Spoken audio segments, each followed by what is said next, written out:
Hello and welcome to the inside of the new-ish C-Class. Yes, I know many of you have asked when are we going to review the C-Class. Sometimes it's just bad timing, sometimes the test car arrives and I'm in Paraguay or I'm off or I'm sick or something. Sometimes it's just hard to make films about every single car.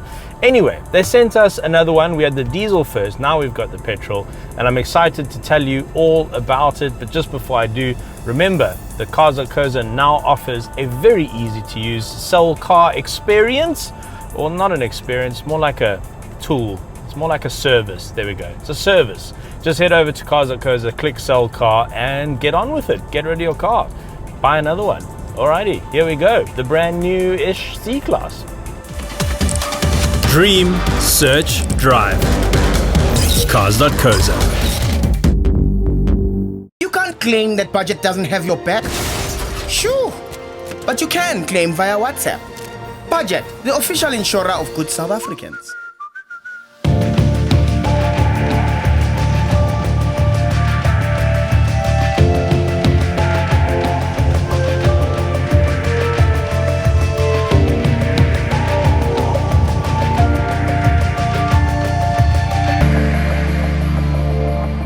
Now, first impressions, I must say I am impressed. That's my first impression, because the W205, the generation before this, really didn't impress me. I think the C in C-Class for that generation stood for cost cutting, because wow, there was a lot of cost cutting going on in that generation. Everything in that car, pretty much everything, just felt cheap. The artificial leather felt cheap, the dashboard felt cheap, the buttons used to move in their sockets and they used to sort of creak when you push them. That was probably the most un-Mercedes that I've ever driven. And I think Mercedes-Benz realized that, because this is a massive improvement in almost every single aspect that you care to measure.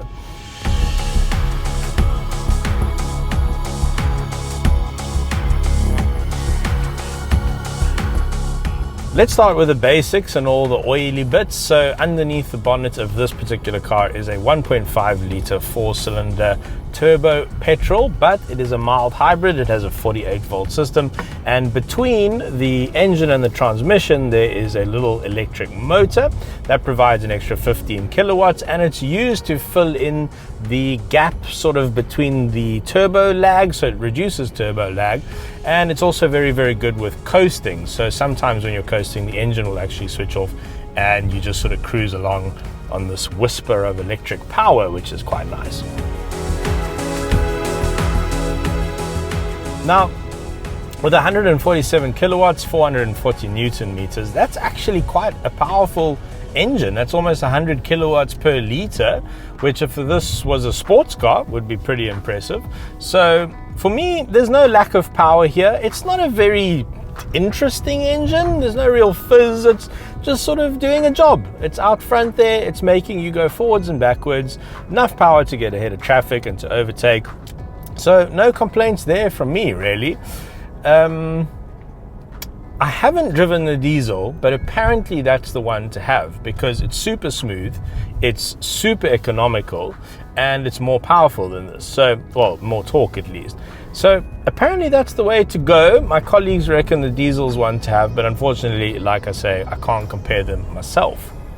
All that being said though, we reset the fuel consumption counter when we left the office. I've been taking it pretty easy and we're averaging over 10 to the 100 in here. I suspect that will get a lot better if you do more highway driving. I'm pretty much just doing slow urban stuff. But yeah, that's where we are. Over 10 at the moment is our consumption while I'm talking to you.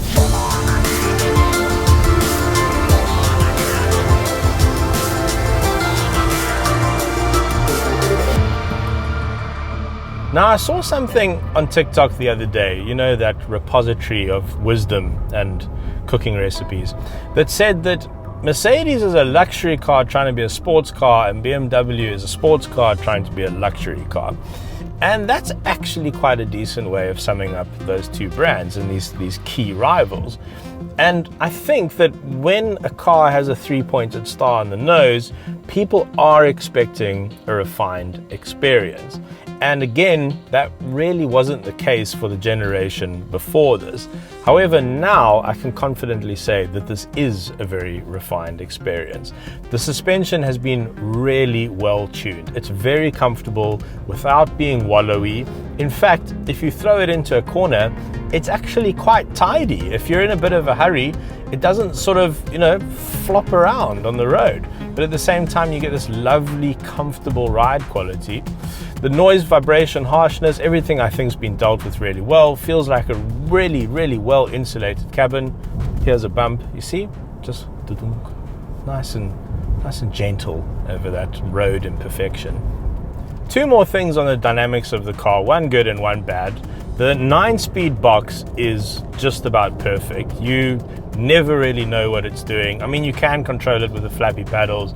It's completely pointless. Just let it do its thing. It's buttery smooth. And with all those ratios, what it has the effect of doing is keeping the revs really nice and low when you're cruising. And that just makes for a lovely, comfortable cruising experience. And with 9 speeds, you think it would be hunting a lot, like some multi-gear ratio boxes out there, but it just doesn't. It just always seems to know what gear to be in at what time. Very impressive. Then an aspect which I don't particularly like and which has taken me some time to get used to, and I still don't think I'm used to it, is the brake feel. And I think it's because what it's trying to do is when you touch the brakes, it's first trying to regenerate, and then if you give it more brake application, then the hydraulic brakes are kicking in. But it sort of has this effect of being nothing, everything. And that is, in terms of what it feels like to drive this car, that is about the only complaint I have, really. If you're looking for a comfortable cruiser, this is it. If you're looking for something with a fruity exhaust note and interesting induction noises, you're not going to find it here. This is a fancy car. It's a fancy luxury car.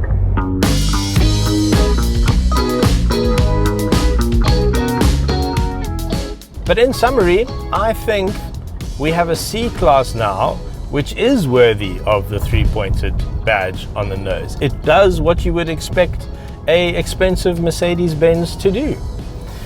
And that brings me neatly onto the price of this car. So for a C200 before options, you're looking at just under 900 grand. But to be honest, you're probably going to be at about $1 million by the time you walk out of the showroom, because it doesn't come with that many options as standard. In fact, one of the options pack for this car, the premium pack, which comes with all the nice bits that you really want, like navigation and wireless charging and that sort of thing, that's 114 grand for a package. So that obviously takes you well over the $1 million mark. So let's just call this a $1 million rand car. I think that's pretty straightforward. And let's compare it to its rivals. It is more expensive than every single rival out there. On list price alone, if we just go for list pricing, it's about 60K more than the equivalent 3 Series, and it's about 100K more than the equivalent A4. But I must be honest, it does feel like a much more expensive car than those two vehicles. And the reason I think that it feels like a more expensive car than those two key rivals is that the BMW, when you sit inside the 3 Series, it's a nice car. It's relatively fancy, you've got big screens everywhere, it's well put together. The Audi, in my opinion, they've gone really backwards with the A4. The previous gen was excellent. The latest one feels like a sort of cost-price Jetta. Yeah, I think the less said about that A4, the better. It really, really leaves a lot to be desired. But when you get in here, wowza. I mean, it really is. There's a sense of occasion when you get in here. The dash design is pretty inspired. I haven't seen anything like this in any other car. It's classy, it's fancy, it's modern, it's technologically advanced. It's just about everything you could possibly want from a modern vehicle, just distilled into this really impressive cockpit. It's a lovely place to be. They've absolutely nailed it, in my opinion. A couple of things still feel a little bit cheap here and there, but really that's just me being particularly, finicky. It's just a great cabin.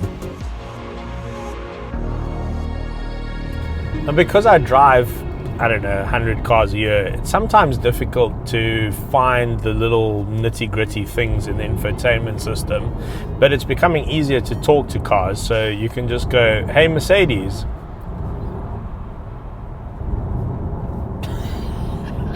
Why does that never work on camera? It was just working now. Hey Mercedes. How may I help you? There we go. What is my average fuel consumption? The average consumption since start adds up to 9.6 litres per 100 kilometres. Since reset, 10.6 litres per 100 kilometres. See, if you didn't believe me, there we go. Gertrude just told us. I just made up her name now. I don't think it's Gertrude. Could be Geraldine. Could be anything, really. I like Gertrude though. We'll go with that. What I'm also delighted to see is that Mercedes have really improved their MBUX, which is their Mercedes-Benz user experience, I think. For a while, their infotainment systems felt quite finicky, quite clunky, not particularly intuitive. But now I am particularly impressed, actually. It's got a lot easier, and some of the controls appear on the steering wheel so that they're right easy at hand, and then you just swipe through all your options. You've also got Android Auto and Apple CarPlay, which comes up really nicely in the screen here. There's also some interesting AI aspects which come up on the screen. So for instance, when you're at a traffic light, there's sensors up here which recognize that you're at a traffic light, and you get a traffic light view on the screen. And then, for instance, when you're navigating, you get a big front view from the front of the car over here. And then the software superimposes visual turning signals onto the image that you're seeing in front of you, the real world image. And as you get closer to your turn, the arrows on the screen get bigger and they start sort of dancing around. It's all really quite impressive, actually. So not only have Mercedes made this very sort of driver friendly, they've also made it very clever, and it integrates various aspects of the car's systems. Another piece of the AI which is quite impressive is that when you pull into a parking lot, it automatically detects that you are in a parking lot and gives you all of your 360-degree cameras and gives you all of your Parktronic options, because the car will park itself, alley, dark, reverse into parkings, and get itself out of parkings as well. That's quite clever. I really like that, because sometimes you get into a parking lot and you're sort of hunting for your cameras button, but this does it automatically.